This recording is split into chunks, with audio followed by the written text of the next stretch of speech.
Yolo, panggaon unta nimo imong mama. Kabalo kano isa ra ato ang mama aning kalibutan na Yolo. Labihay pug ka. Awa ko mama pinangga na ako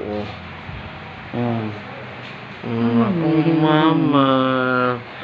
Nanana ta nimo Yolo, panggaon mong mama. Ana, tagaan nimo milyon. Ana Yolo isa ra ko mama Yolo Ana, panggaon nimo Yolo. Dili kay imong dogdogon imong mama. Isa ra kabuok imong mama aning kalibutan na Yolo, di ka maluoy sa imong mama. Ginoo ko, nagpas-an na imong mama sa tiyan, pila ka bulan. Pagawas nimo. Gipalitan pa ka og gatas.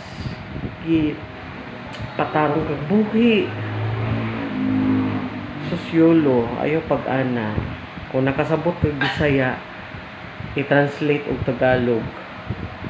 Kaya tong mama aning kalibutan na isa ra kabuk Yolo. Mouna.